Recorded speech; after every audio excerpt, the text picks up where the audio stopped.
Hi there. So I'm here to give 10.5 homework hints. I have a few.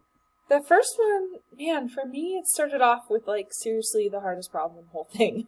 So don't be discouraged. I know they're a little long, but there's only 9 of them, and I think they get easier because towards the end they just start asking what's the 5th term, and you don't have to do everything. So keep that in mind. So the first one for me was this. And so let's write this with a coefficient and then the x to the third. And all of that is the first thing. And so it has powers on more powers. And then this is the second thing. There's going to be some number in front of there. And then also we'll have an alternating sign. So if this is our first term, it'll start off being positive. Then later it'll be negative. There's more 4x to the thirds and more 3's. And then positive and negative, and I'll keep going and going. Okay, so you can either use the 4th row of the Pascal's triangle to get the coefficients, or you can use your calculator with the choose button in math. I'm going to use the 4th row because I have it written out. So 1, 4, 6, 4, 1. So here's 1, and then 4, and then 6, and then 4, and then 1. And there will be lots of other 3's and 4x to the third z's and that kind of thing. So I just wanted to mention that, so this first thing starts with the 4th power and the highest possible. And this one starts with the lowest possible, so nothing. And then this one will go down 1, so it'll be to the 3rd power. And this one will go up 1, so it'll be to the 1st power. And maybe just write them all out so you could count up one by one and count down one by one. But when you're putting these into the calculator or doing them out by hand, so the 4th will zip to the 4, so it'll be 1 times 4 to the 4th times, and it'll be x to the 3rd to the 4th. And so remember what you do on a power and a power, the 3 and the 4 are going to multiply. And so that'll become x to the 12th, and then 3 to the 0 power is 1. So maybe kind of write out all this and then jump over to your calculator and be 4 to the 4th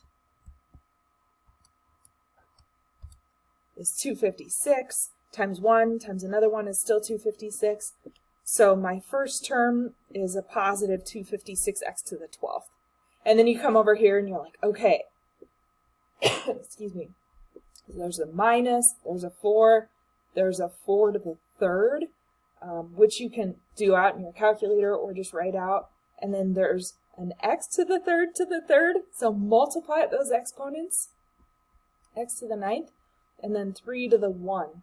And so multiply all the numbers together, and then we'll have our x to the 9th there. And so 4 times 4 to the 3rd times 3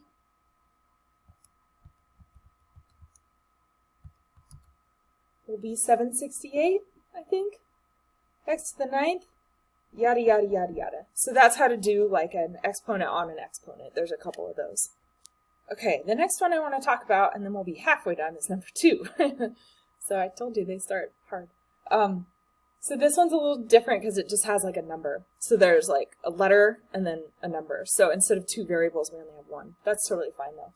So C is the first thing, and 6 is the second thing, and there's some coefficient, and we have all pluses, and so then we have a bunch of C's and 6's. Whoops. Let me leave a little space for a little blank here. I'm going to fast forward that. Oh, it's magic. Okay. So lots of C's and 6's. So this will be C to the 5th, the highest one possible, and then it'll step down 4, 3, 2, 1, 0. And then this will be 6 to the 0 power, and then I'll step up 1. 1, 2, 3, 4, 5. And you can use your calculator or the 5th row of Pascal's triangle. I have it written, so I'm going to use this one. So 1, 5, 10, 10, 5, 1. And then when you type it in MathXL, it just wants it simplified. So 6 to the 0 power is 1, and 1 times C to the 5th times 1 is just regular old C to the 5th. And then the second term would be 5 times 6 to the 1st, so 5 times 6 is 30. c to the fourth. So kind of treat the number like a letter until you're like evaluating it to simplify it, and then everything should be good. Okay, the next one's number 8. It says find the third term. There's a fraction in it, so I thought I'd go over it. So we're going to have some coefficient. It'll be a positive or a negative because there's a negative involved. And then we'll have x's, and then we'll have halves. So we're looking for the third term. We could use our Pascal's triangle. Here's the first term, second term, third term, if we wanted. And so the coefficient's a 10. And then, I think my thing froze. Okay. X to the fifth is going to be the highest, so that's the first term. X to the fourth and then x to the third will be the next. And then we have 1/2 to the 0 is the first term, 1/2 to the 1 is the next term, and 1/2 to the 2 is the next one. And so then deciding positive or negative. So the first one's always going to be positive. So the first term's positive, and then the second one's negative, and the third one is positive.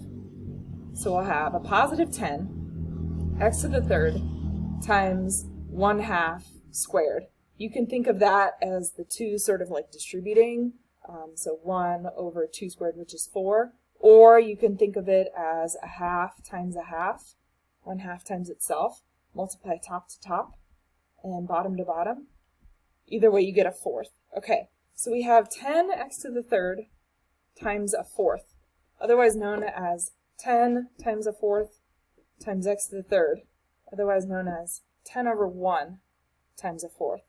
So we can multiply top to top and bottom to bottom. That gives us 10 fourths. And then it'll just have you reduce it, so it won't take that. So do a little dividing, and then there's your final answer. So I think it wants a fraction. Okay, and then the last one, number 9, just asks things in a weird way.